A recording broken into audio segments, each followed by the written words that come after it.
Hey, Loco golf fans. It is Heritage Week, and the first round of the Heritage is almost over, but they're going to have to finish it tomorrow morning. We had a delay of about an hour and a half this afternoon after a storm system blew through and delayed things. So, three groups left on the course, but nonetheless, we're going to do our best to recap at least day one, if not round one, of the 2023 RBC Heritage presented by Boeing.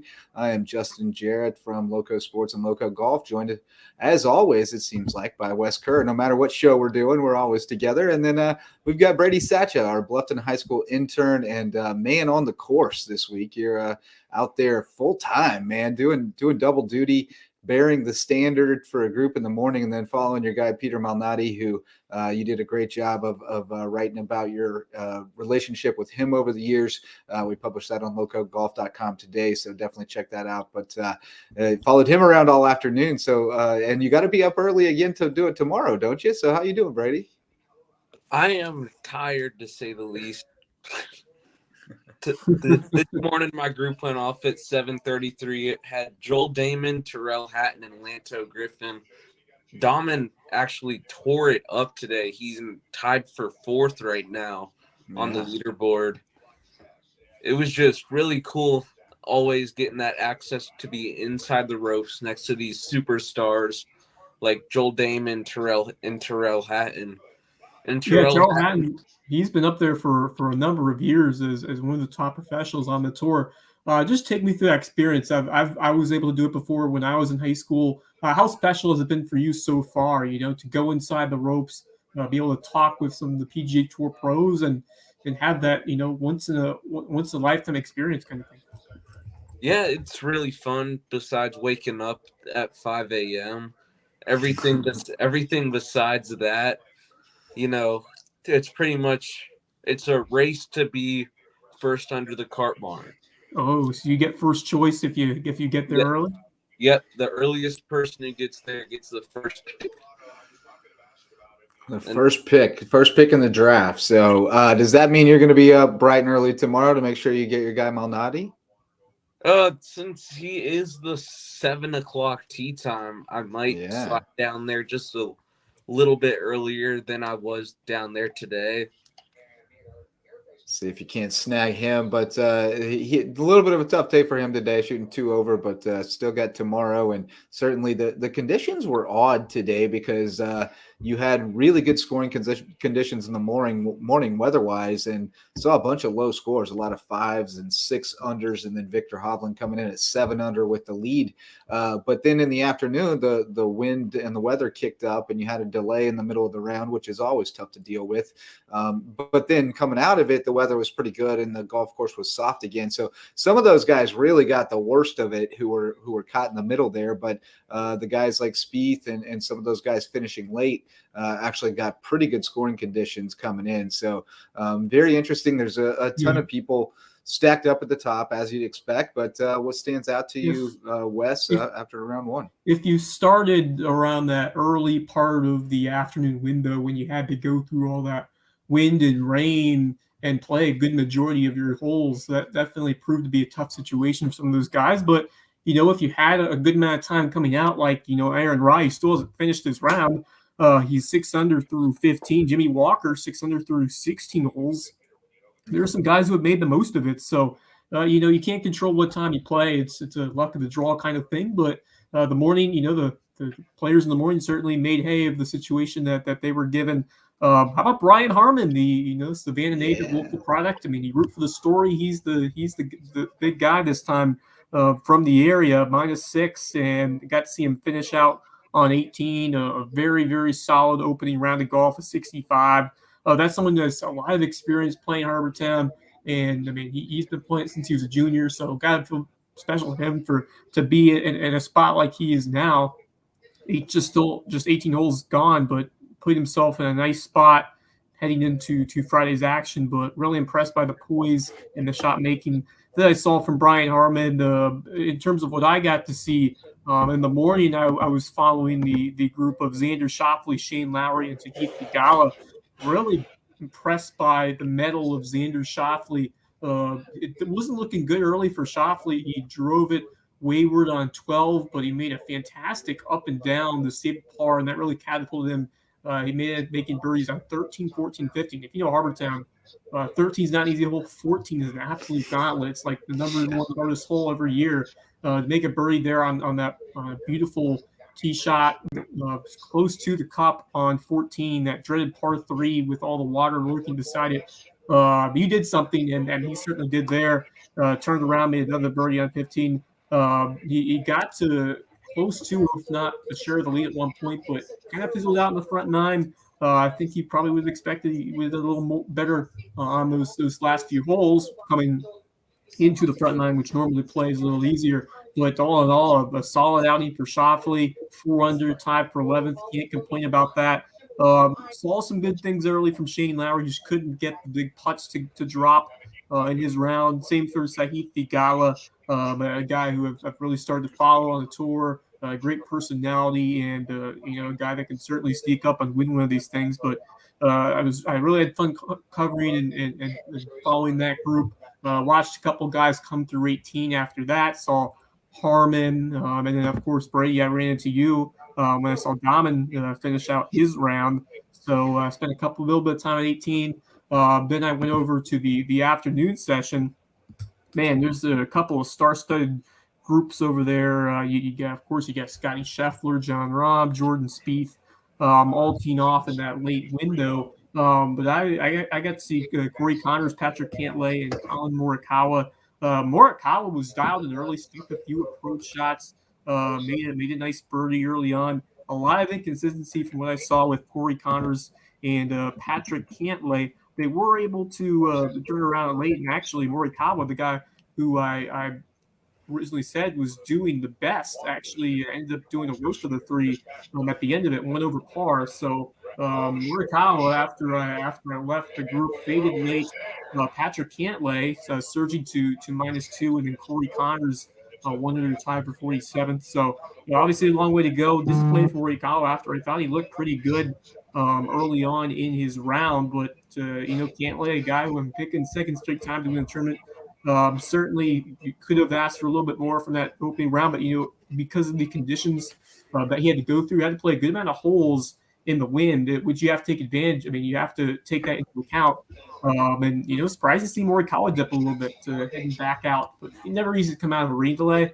The mental side of golf, it's always important, but especially when you have to, go into a safe house or wherever you have to go into during that rain delay, go inside, then you have to get back out, you have to warm up again.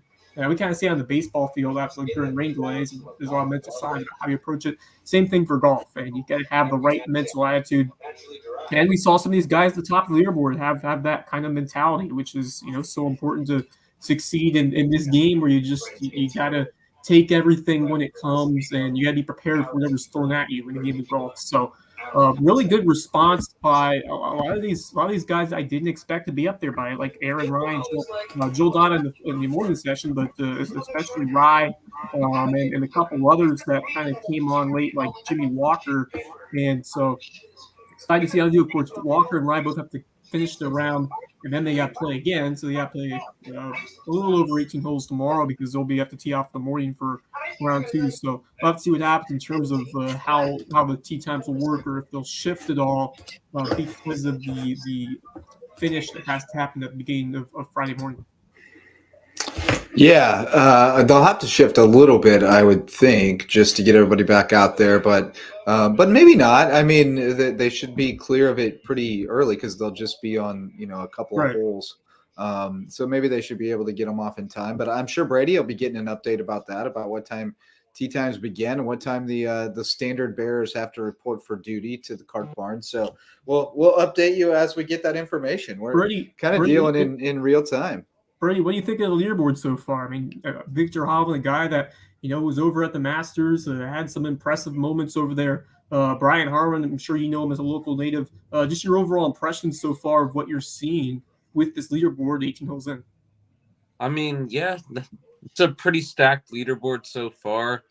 I mean, I really wanted to see John Rahm up there, but he's got one more day, and hopefully he'll make it into the weekend where he is right now. But Peter, 2 over today, could be better, could have been worse. I saw him make a couple of nice putts. So he got off to a good start and then kind of just fell off a little bit at the end. Yeah, looking at Hovland, 7 birdies, no bogeys today. That's terrific. A couple of things that stood out to me. Davis Love III actually had a bogey-free round going through 16 holes, and then he went double and bogey to finish it out. So tough finish for him, but terrific round for 59-year-old Davis Love III on his birthday. He went. It was on 8 and 9. He went bogey on 8, double on 9. To finish out his round at 1 over, but still really solid for the 59-year-old. And then Ernie Els with nice round. Yeah, Ernie Els was the other one I was going to shout out. 3 under par 68 for Els, who it seemed like he was in contention here every year for a good stretch and never finished it off. Thought he was going to one year, and he hit. I want to say he hit a driver through the fairway on 16 out of bounds, if I recall that correctly. Something kind of boneheaded like that was really uncharacteristic of him.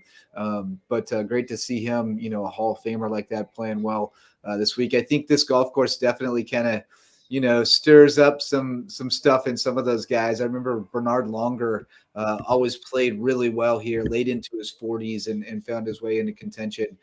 Some of those guys, they just love the cat and mouse of kind of old style golf, and they find it here. So that's always cool to see. Jimmy Walker, a Clemson guy, good to see him up at the top of the leaderboard. Like you said on Twitter, he was really kind of one of the most consistent players on tour for a few years there, and has kind of fallen off, but reclaiming some dominance there. And then Dahmen with a really great round this morning, and Fitzpatrick, another guy that we thought might be in the mix. We always consider him a perennial contender, and you saw, we know he loves the place. Brady, you saw he's still rocking the Harbortown club cover, right?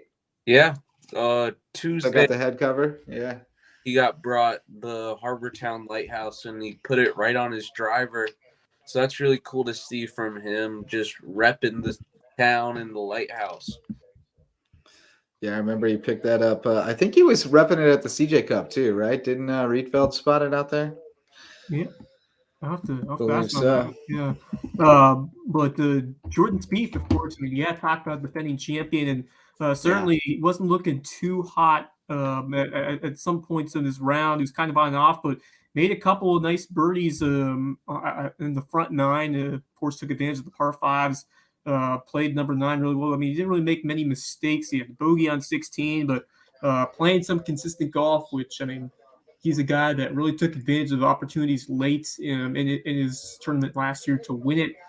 That's a guy you can never count out. Of course, defending champion, knows this course really well. Love the attitude, love the way he attacks this course. So in terms of Jordan Spieth, got to 4 under par through 13, dropped a shot on 16. So all in all, a solid round for Spieth. Someone who I think, you got to expect him to try to inch towards contention or even like close to winning the tournament again. So Jordan Spieth, someone that I expect to be right there again on Saturday and Sunday. Yeah, and unfortunately, he was at 4 under, and he had about a 10-footer on 15 for birdie and just missed it. And I think, if he rolls that one in, then who knows? But I think that one was in his head a little bit going to 16.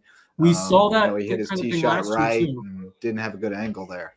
We saw a lot of inconsistency last year, which crazy that he was still able to come through and win it despite a couple putts that he left on the table. So yeah, he had some really bumpy rounds last year. You're right, where he had that one just like 3-footer that he missed on 9. Yep. And he would have like kind of lapses for 2 or 3 holes, and then he'd come back firing and make 2 or 3 birdies in a row. So, he really clearly likes the golf course and sees his way around it very well. But putting has always been, a little bit of an inconsistency for him. So, he's going to hang around. I do believe that. I think he's capable of making those runs at times in the tournament. And I think, getting around it in 68 in the afternoon today was a pretty good day. So he set up pretty well. But, still anybody's game. We've had many 18-hole leaders who have faded away very quickly, or UJ guys Choi, that etc. seem forgotten after the first round, Yes. and then they charge up the leaderboard. So Ian Poulter, we shall see what Choi. happens tomorrow. Did you get to see much of Rahm?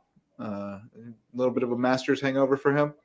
Yeah, in terms of John Rahm, I mean, you expect, I mean, coming off an emotional high of winning the biggest tournament of his life, winning the Masters last week, you expect to see some kind of, I'm not saying rust, more so just the inconsistencies and not thinking the same way. Just because you just pulled off the biggest win in your career, it's hard to stay focused going right back around to another tournament and performing well. And I mean, 1 over, certainly not a terrible round for him, but definitely some work to do to make it over to the weekend for Rahm. I mean, when you look at his scorecard, 3 bogeys in a row on 6, 7, and 8. So certainly a tough stretch there. He did rebound a little bit in the back 9, birdied 13, 14. So 2 difficult holes. Gave him back on 16, however, but the tough round all the way when you look at it, overall for John Rahm, couple moments of brilliance in there as well. I think the consistency is going to be the key for Rahm going forward. I didn't expect him to be firing guns blazing after like I said, the emotional high of that Masters victory. There's certainly a lot going through his head at the moment, and all in all, it's just number one, just grateful for him to be here.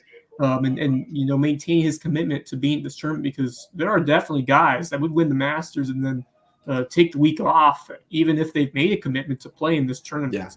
Just because you want to have time to reflect and celebrate, and it's just hard to approach tournament with the same mindset after what happened to you a week ago or a couple of days ago over at Augusta. So what John Rahm is doing, you love to see it, especially for the kids, for the younger people. I mean, that's awesome. When I was a kid, seeing Zach Johnson week after he won the Masters come over here, the Heritage came over on Thursday, so watched his group. That meant a lot to me as a kid, to see that guy I would watch on TV win the Masters, and then watch a couple. I mean, that's lifetime memories for kids, just for spectators as well. And for Brady, it was Spieth. It was Spieth in 2015 for Brady. Yeah. Yeah, I was there too, but Brady, just reflect on that. I mean, obviously that was one of those dominant Masters wins I've ever seen. It was like from start to finish, he was on top of the leaderboard. So what was that memory mean to you? To see Spieth then, and then see Spieth now and last year win the tournament, and just reflect on how he's meant to you and kind of how you've idoled him as one of your favorites. I mean, I really don't remember much of 2015 watching Spieth, but as his name grew around throughout the years, I started to like him more. That he won here in last year, and then I just started to like him after that because he won at the tournament that I love the most. And then I eventually did get that golf glove sign that I got from him after he finished on hole 18, and that's still somewhere in my room. I don't know where. Somewhere amongst all the treasures, the booty that you have harvested over the years, including Wyndham Clark's. Well, that's not in your room. Wyndham Clark's putter is in your bag, right? So, secret weapon, firing all those 45s this season, man. Good stuff. Not denigrating you, by the way, because 45 was usually my goal when I played high school golf. If I could hit 45, I had a good day. I'd take any. Bogey golf is a good day, brother, for the ordinary ones among us. But putting always key at the Heritage. So diving into the stats just a little bit and seeing Hovland gain 3.46 shots putting. Walker and Harmon tied for second are right up there amongst leaders there, as well as Aaron Rai. Taylor Moore had a great day with the putter, 4.17 shots gained, but just shot 3 under. So maybe somebody to keep an eye on if he can get the irons dialed in a little bit better, hit some more fairways. He may be a guy who could make a run. And someone we haven't mentioned right there tied for fifth, Scott Stallings, 2.87. So he's right there in the picture. Ben Martin was hovering around being really relevant in this tournament. 3.15. That's a Clemson guy, I believe. So, another local product. Good to see him. Obviously, it takes a full, complete effort. You got to be good from tee to green, but putting is really, it comes down to that so many times, and that's what wins you those green jackets, tartan jackets, etc. But yeah, a couple of strong performances on the greens. Taylor Moore, if he can, find a way to improve other aspects of the game and continue the great work that we've seen on the putting greens, that could be a recipe for success. But Victor Hovland at 3.46, really looking solid, and tee to green 3.25, and that is right there among the top in the field. Matty Fitzpatrick, second overall in strokes gained from tee to green with 4.89. Lucas Glover, Justin Rose, tied for fifth, is right there alongside Sung J M. So taking a look, just kind of identifying some of these guys that may not be right there at the top, but are doing the right things, and they're putting themselves in a spot to contend when we get into the later rounds.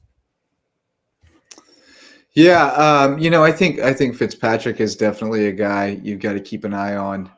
He did not putt very well today, but hit it very well. Joel Doman, tee to green, terrific, but didn't get the putts to fall. So, sometimes I think there's a regression to the mean with the putting a little bit, and you get a hot streak or a cold streak for one day. It's small sample size.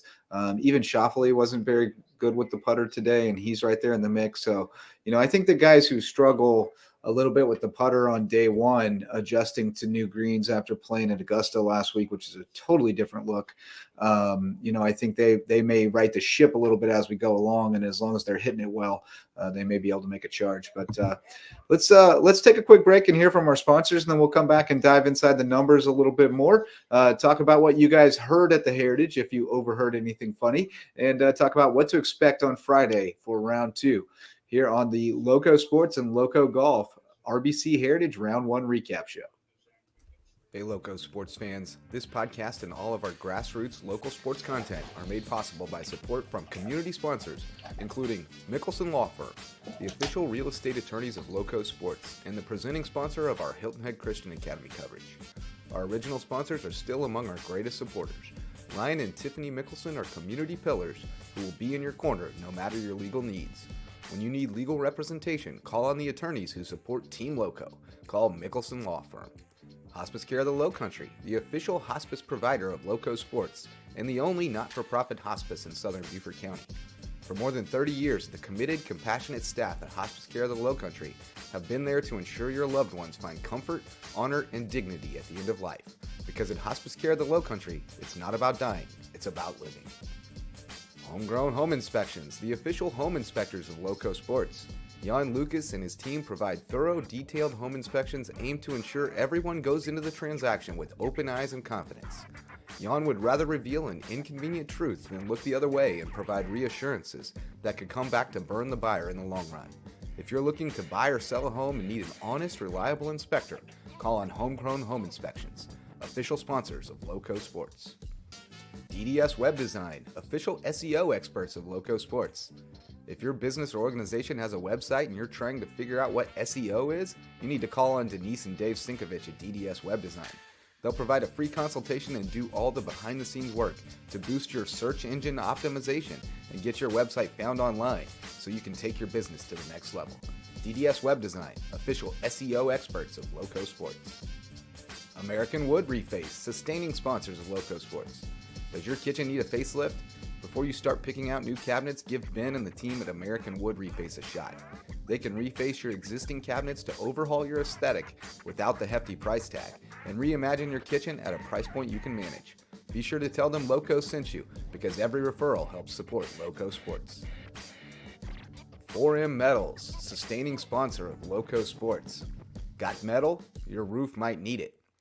Metal roofing advantages include better energy efficiency, weather protection, longevity, a more aesthetically pleasing design, and the product is all green. So if you've been thinking about a new roof, go metal. Let 4M Metals be the difference in your roof. Jay's Barbershop. It's the talk of the town and the place to be in Ridgeland. If you need your ears lowered, head over to Jay's for a fresh cut and great conversation with good folks, and tell them Lowco sent you. Local Pie, official pizza sponsor of Lowco Sports. They sling some of the best pies in the Lowco, and my kids say the mac and cheese is the best around. Hungry? Hit up Local Pie, longtime supporter of LowcoSports. Barefoot Floor Care of the Lowcountry, the official floor cleaners of LowcoSports.com. If your feet tell you your floors need cleaning, call on Barefoot Floor Care of the Lowcountry. They provide residential and commercial services, including cleaning carpet and area rugs, tile and grout, upholstery, curtains and drapes, mattresses, and more. But most importantly, they'll get those floors so clean, your feet will thank them. Barefoot Floor Care of the Lowcountry. Hilton Head Prep is a sustaining sponsor of LowcoSports, and we tell you all about the Dolphins' athletic exploits. But did you know it's also the #1 ranked private K-12 school in Beaufort County and ranks in the top 2.5% of schools nationwide? Visit hhprep.org to see what Hilton Head Prep has to offer. Beaufort Academy is a sustaining sponsor of LowcoSports, and we love covering the Eagles. With a student-to-faculty ratio of 7-1 and an average class size of 14 students, Beaufort Academy could be just the educational solution you're looking for, with more one-on-one attention. BA has a strong history of working with the whole child to prepare each student for college and life. Check them out at BeaufortAcademy.org. Thank you to all of our sustaining and supporting sponsors for their support of LowcoSports.com. Go Loco! Hey, we are back here on the Loco Sports and LowcoGolf RBC Heritage Round 1 Recap Show. Justin Jarrett joined by Wes Kerr and Brady Satcha. Brady been out at the course all day long. We're going to have to get him off to bed here pretty soon so he can get back out there in the morning. But guys, getting back to the golf tournament, we did just get the tournament notes released. So we do have a few things to pass along, including that the first round will resume at 8 a.m., and the second round will begin as scheduled at 7 a.m. So interesting note there. So you can still plan on getting there at 7 to catch the early groups, but 8 o'clock you'll have some guys trickling out there to finish up the first round. We did have 9 players left on the course. Actually, they said 6 players left to complete the round. So I guess 3 of those guys must have finished up after we started recording. So there you go. Hovland, we'll share the notes here. How about that? We'll make them available for the whole world. They gotta be bigger than that. Oh goodness, we got to find the right setup here, boys. There we go. So share the notes with you. We've got some interesting things here. I think Hovland having the first 18-hole lead of his career last season at the Masters, and then having it again this week at the Heritage is kind of interesting. He finished tied for 7th last week. So back-to-back first-round leads for him. Let's see if he can do a little bit more with it this time. And certainly T7 at the Masters is not a bad finish at all. That's fantastic, but maybe he can finish this one off. Anything else that you're seeing here in the notes, Wes, that jumps out at you, or what do you think about Hovland's chances to actually be an 18-hole leader who sticks through and is still here on Sunday? I think there's a learning experience that goes through when you have that 18-hole lead. You end up coming up short. So, I mean, nothing to cry about. The top 10 finish in the Masters is remarkable, and that's a huge catalyst. I believe, I'm not sure the exact number, but I think around that top 10, you get tickets back to the Masters next year. And obviously the prize money's big in terms of FedEx Cup points. So a lot could get a top 10 finish there and Augusta. But the way he played today, very, very encouraging. I mean, you look back at the numbers here on for Victor Hovland, and he's been no surprise. I mean, he's had 5 top 10s and 11 other PGA Tour starts. So he is consistently finishing at the top and is tied for 3rd at the Players, which is kind of like the next lowest tier below a major. Although you can say this time, because the Heritage with the elevated status, it's very close to what we see at Players, one of the biggest, non-major. And speaking of which, where's the prize money? Winner's share and the total purse bigger than Masters last year. If you missed that, but yeah, we are playing for high stakes money here in Harbor Town, more so than ever. But going inside the numbers a little bit, talked a little bit about strokes gained, but looking at win probabilities after the first round, Victor Hovland, as you would expect, leading the way with a 15.3% chance. Scotty Scheffler coming in at number 2 with 9.9, so just under 10%. And then Sungjae Im, surprisingly, at 3rd, a 9% chance of taking home the jacket. followed by Patrick Cantlay and Matty Fitzpatrick. So some names that you would expect up there. Aaron Rai also doing well for himself. Still has a couple more holes to go, but Brian Harmon right there, around 4%. So, I mean, talk about some guys that, maybe surprised and kind of, have backed up in terms of some of the analytics, how strong they could be the rest of the way. So, obviously, Hovland is the favorite, but I mean, it's a one round. Hard to say too much about it. It's still wide open for anyone to come out, especially tomorrow, and look to make a charge heading into the weekend. And hole by hole statistics, as you would expect, some of the easiest holes on the course, the par 5 fifth, and then the easiest hole today was the 9th hole, the short par 4. We saw a couple guys being aggressive. They're driving it towards the sand. I saw one when I was watching the Golf Channel tonight. I also saw one guy almost eagle it from the sand into the cup. So obviously that's a hole that has been a nice birdie opportunity throughout the years. But guys are learning to play that one well. Use their tee shot to get yourself in good position to chip it on the green and make your birdie putt. So 9 easiest hole, then 18, the hardest hole on the course, 0.22 strokes lost, I guess you could say, lost to the course on the 18th hole. Very difficult, challenging hole in any circumstance, but even in the morning, I saw some approach shots that weren't even close, that went to the left of the green, went into the marsh area, went to the sand. So that finishing hole has never been easy, but certainly it got a couple of people today. And speaking of which, a very funny story that I came across today. We had a golfer hit their second shot in the 18th hole into the stands. That's right, into the bleachers on the 18th hole. Fortunately, nobody was sitting right there, but I heard a loud bang when that ball collided with the bleachers, and you can't believe it. It's like and you could see the golf ball from where it landed. So I'm planking on who the name off, sometime who that was, but. Crazy occurrence. You never expect the ball to come towards you. You gotta always keep your heads up, I guess, because you just never know. But crazy story. I'm just glad nobody got hurt from that. And yeah, you don't see that very often. But 18 was tough today, I guess. But yeah, that's a little wayward. You don't expect them to be quite that wayward with it. You trust now on Pro-Am Day, no one's safe in those bleachers, but you would expect on once you get to Thursday, you should be safe in the grandstands. But you never know at the RBC Heritage. So fortunate nobody was sitting nearby. My pick to win, not looking so good. Cameron Young, even par today, tied for 75th. So I'm struggling a bit in my in my DraftKings. It's not looking so hot, so we're gonna have to rally tomorrow. Brady, I did. You were on the pod, but I'll give you a pick after one round. Have you, has the first round changed your mind on who you think will win the tournament? Not really. I mean, I would have gone with Tom Kim.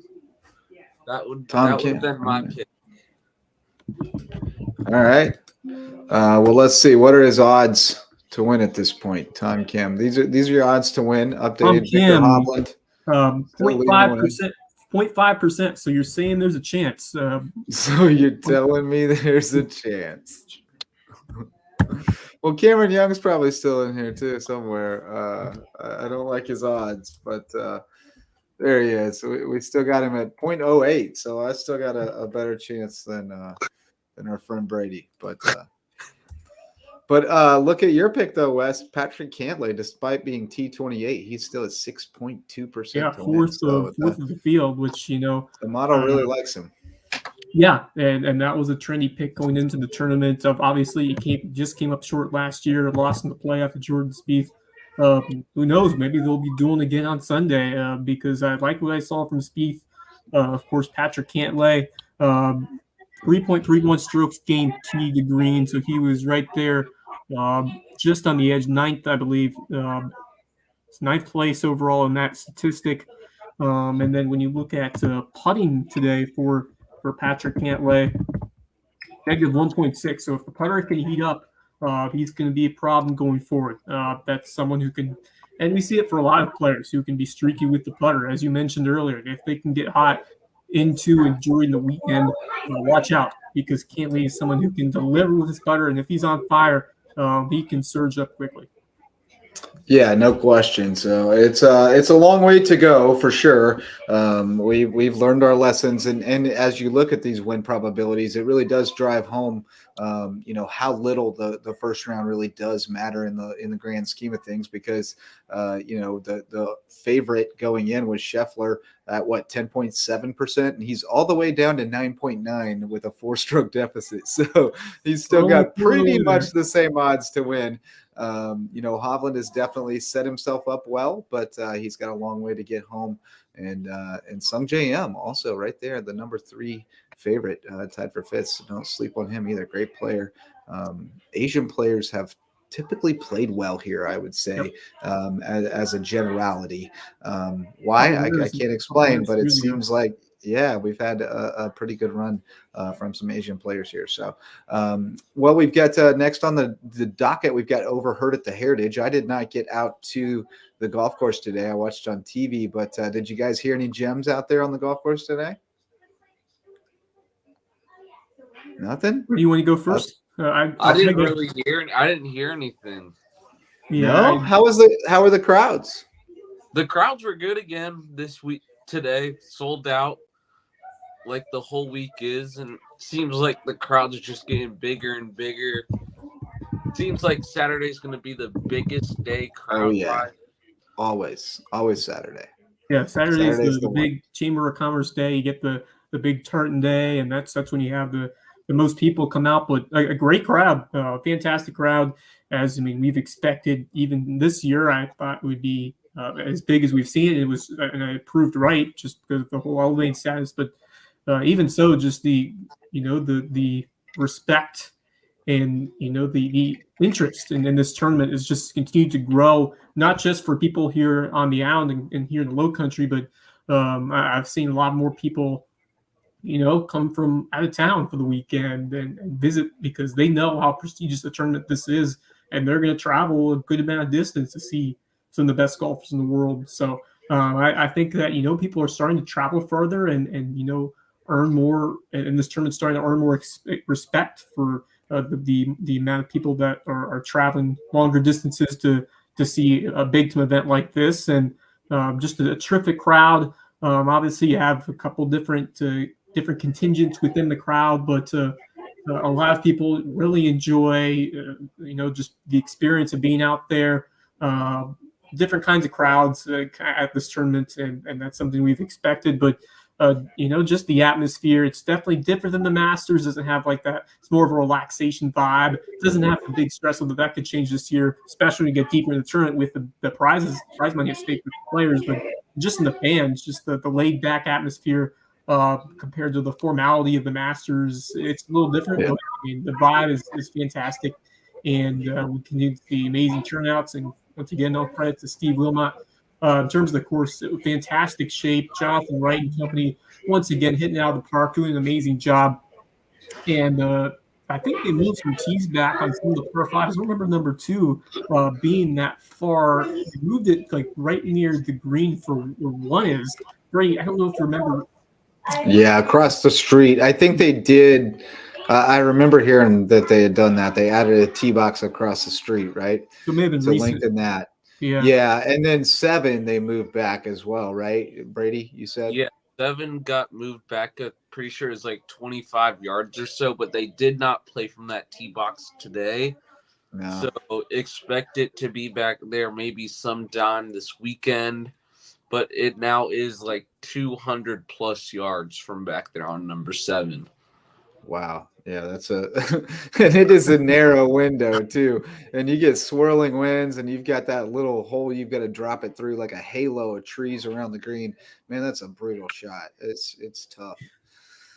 Tough shot. But it's a difficult shot. Wes, did you have a good overheard at the Heritage? Did you hear any good ones today? Well, yeah, it wasn't the best day in terms. I didn't hear that many things, but a couple of guys hit some balls down the middle, and hey, these guys are professionals. There's a little kind of the jokes about a lot of just about how good these players are, because it's crazy to see the consistency and the level of success that PGA Tour players put on compared to what we do on a normal day on the golf course. But a lot of excitement, a lot of people really pumped to be there. And then I heard a Jimmy Buffett song quoted, "The weather is here, wish you were beautiful." So that's a pretty good one. Yeah, that probably won't be the only Buffett lyrics you hear this week. There's probably a pretty good overlap in the Venn diagram between Heritage fans and Buffett fans, especially if you get over there by Calabogie Sound where all the boats are anchored. But well, what are you guys looking forward to tomorrow, or what do you expect to happen tomorrow? Certainly the weather looks a little bit better. We should be in the clear, and looking at who's got the advantage tee time wise, typically the morning tee times are better. The golf course is pretty soft and the wind is pretty tame. Then you get into the afternoon and it starts to blow a little bit and dry out. But who do you think we're going to be talking about as a 36-hole leader after tomorrow? Yeah, I mean it's totally up for grabs when you look at some of these big names. Obviously, I'm going to go with my guy Patrick Cantlay to make a charge up the board, but Matthew Fitzpatrick playing some good golf. Some of those morning guys, interesting to see how they do with all that time off. Just to think about it, those guys at the top, like maybe Brian Harmon, Victor Hovland. I think Victor. I mean, it's very difficult to keep any lead on the PGA Tour. There's all those mind games that play with you, even just after one round. It can get to you. Victor Hovland experienced that at the Masters. Now it will be a big test to see how he does. I think will be one of the big storylines heading into round two in terms of how he does. But yeah, I mean, in terms of guys like Aaron Rai, who even finished his first round, Jimmy Walker, how will they respond to having come out, finish out that first round and coming right back to playing another 18 holes? So I think that's going to be telling by the way they show out. But there are a ton of names when you look at top 15, top 20, but even a little bit further. Scotty Scheffler, I think, is a guy that has potential to make a big charge. Jordan Spieth, I think the putting is going to be a telling factor. Like we said, Terrell Hatton, someone who's right there amongst the top 15. So obviously it's a big day. We talk about how important Saturday is. You got to make the cut first on Friday. You got to close the deal. John Rahm certainly will be battling that. We'll see if he stays around for the weekend. I'm sure that people will be pulling for him to do so. You got Sam Burns, Justin Thomas at -2, two guys who can definitely find a way to kick their game into high gear. So it's going to be a very interesting. Patrick Cantlay mentioned him at the top, but it's going to be a very interesting second round. I expect it to be good conditions in the morning, especially with the rain. This morning, you normally see softer kind of conditions. And then when you get to the afternoon, how will the course change? Will it be more difficult for the second half of golfers who got the good end of the stick early? Will they get that good end of the stick? It might be too early to tell, but in terms of the conditions, I expect them to be pretty solid. Saturday is supposed to be nice. Friday's supposed to be nice. Sunday, still a chance of rain, but an opportunity for some guys to make some moves for sure tomorrow. Yeah, I guess we do have a little bit of chance of showers in the afternoon. So, those guys could get their comeuppance tomorrow afternoon. Although, rain that isn't necessarily a problem for most of these guys so much as wind. Right. So as long as the wind is not too bad, they can usually get it around pretty good in the rain. So, Brady, who do you think is going to make a charge tomorrow other than Peter Malnati? I feel like the featured groups that are going off in the morning, they're going to have the advantage with there not being – there's going to be really less wind tomorrow morning than there will be later in the afternoon. I've seen. So I feel like those guys are going to have a better opportunity to go after some pins and hopefully make some birdies and climb up that leaderboard. So your guy Dahmen would fit into that category. Certainly, Kevin Kistner withdrew today after a really tough round. So that was unfortunate. Local guy who almost won here a few Yep. years ago. Awesome. Schauffele and Lowry also in one of those early groups, as well as Harmon. So I think Brian Harmon's looking like a pretty good pick to be a 36-hole leader, which would be fantastic. And I saw on Twitter that he went out. They said, "What'd you do after the Masters?" And he said, "Well, I went home and I shot a hog and then I shot a turkey. And then I came here on Tuesday and I didn't hit any balls until I got here on Tuesday." So that's right on line with, the Brian Harmon we got to know back in 2005 at the Players Am when he was the 17, It's cool that could 18-year-old get a wonder chance kid. to come full circle for you, for someone who winning the Players Am now, a chance to potentially, obviously a long way to go, but it got to feel good for you to see him competing and to see him at the top.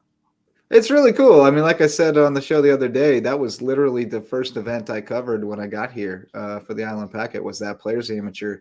And, I go to this fantastic golf club where they're feeding us unbelievable food and I get to, see all these top amateur golfers playing. And I'm like, who is this guy? He's number one amateur in the world. He's from right up the road. He's this like wild country boy, like, talking about wrestling alligators and stuff.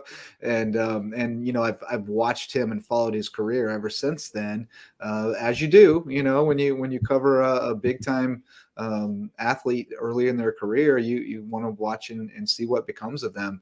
And so, yeah, it's been really cool to watch him, mature as a young man and get married and have kids and all that stuff, go on to Georgia and have great success and then continue to have success at the professional level. And I would love to see that. That would be a really cool story. I mean, as cool as Wesley Bryan winning was, I mean, a South Carolina native, in all reality, Brian Harmon's a more local product than Wesley Bryan is for us here in the Low Country. So that would be a really cool thing. That would bring it home definitely, and put a nice bow on bring it full circle, like you said, at least for me, but certainly I would think for Brian too, because the Players Amateur was really important to those guys at that time. It was something that was, really a player-focused, player-driven amateur tournament that guys really loved, and they loved that tie-in with the Heritage, and it was mutually beneficial. All those folks got to know the Heritage officials. The Heritage officials got to know them. There was a time not that long ago when there was still a lot of currency in that, and being able to get a sponsor's exemption when you were trying to find your way, because it wasn't like now where there's all these structure built in where you earn your status. When you were trying to get going, you had to get some help along the way to get those starts. And those guys would come when they were big amateurs, play the Players Amateur, and Steve Wilmot never forgot that, and he would help them out when they were early in their career, and then they'd help him out by coming and playing when they were established stars. And it was a really cool thing, and that's gone by the wayside, but it's always still cool when the Players Am alums play well at the Heritage for me, because it's always tied together. So yeah, it's got to be a great experience for you to see guys like Brian Harmon come up and just the journey that it takes. I mean, we've seen some local guys like Bryson Nimmer play in the tournament before, and it's just cool to have that local connection and just to see the development and the growth of these golfers as they progress up through these levels. And maybe we'll see a few other high school guys. And Brady, you've been around some players who have done some big things, and it would be cool for you to see people like that to achieve those dreams in the future, and to see it come full circle, and to have that true local, even though Savannah, but right next to us. I mean, we're right near Savannah. I mean, we're partners with the Savannah Media Network, so we work with them a lot for our high school sports coverage. So we consider them part of us, part of our area as well. And like you said, winning here on our soil before many years ago would be an amazing story, and an amazing moment just to remember, to have that guy who we saw many years ago coming up, that next star of this, era of golf come up and win. So it would be a big kind of memorable moment for all of us. But before we wrap it up here, I wanted to talk about something I tweeted about earlier on. I'm sure Brady, you know how cool the story this is because you're a standard bearer, and we saw a shout out on the air on Golf Channel for Trip Nickel the Third. You know that name, Brady?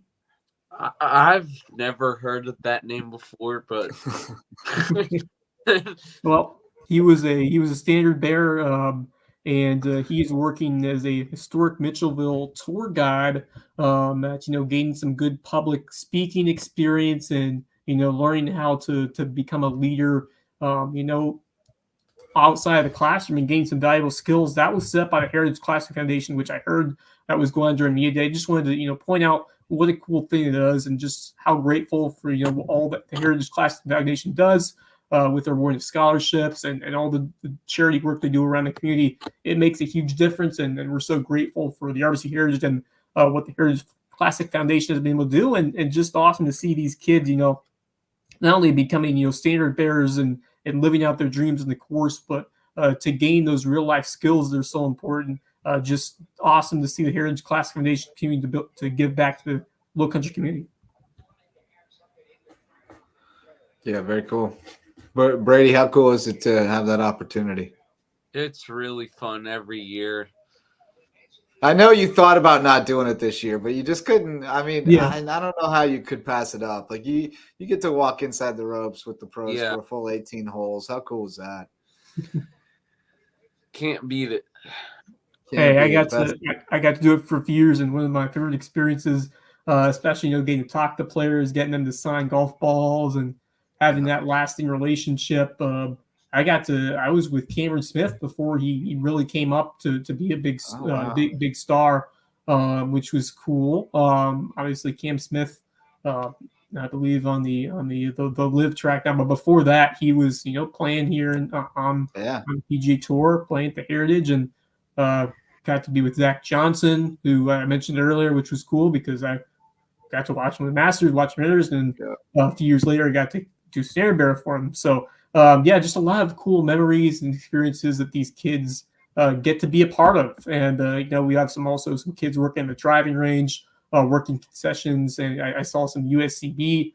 Actually, they weren't USCB students, but they were students, I believe, at Lander who were helping out USCB. They're doing some volunteer work. So great very thankful for all of them. And just for you, I mean, what just an incredible experience to be able to carry the standard and, be that guy who gets to go inside the rope, because not many people are able to do that. What an amazing. Couple of my baseball boys got to do it, so we might have to get one of them on. I did check in with one of them just when we were starting up the show, and he was carrying for Danny Willett, and he got a signed glove at the end of his round. So he was pretty pumped about that. And, his brothers were following along, and they got a ton of golf balls because they were one of the last groups coming in. So there was nobody around, and they were able to harvest all the golf balls. So Brady must not have been there to steal them all. I know you got a treasure trove of them somewhere. You'll never run out of golf balls. But, all right, fellas. Well, I think we've done enough damage for one day, but certainly we will have plenty more to talk about tomorrow with round 2 of the Heritage. Well, round 1 wrapping up, and then round 2 getting going. Round 2 starts at 7 a.m. So check us out on Twitter. We'll all be tweeting about what we see out at the golf course. I'm going to try to get out there for a little bit tomorrow. And we tried to get our guy Mullis on tonight, but he said it was a long day with the rain. He was working hard out there mowing fairways, so he didn't get to jump on with us today. But we'll try to get him on tomorrow to let us know what to expect for the weekend. But thanks so much, guys, for jumping in and talking Heritage with me, and thanks to all of our sponsors who make it possible, as well as to all of you for showing up to watch or listen. That's going to do it for this episode, but tomorrow we'll be back to wrap up round 2 of the 2023 RBC Heritage. For LowcoSports and LowcoGolf, I'm Justin Jarrett, Wes Kerr, Brady Sacha. Until next time, go Lowco.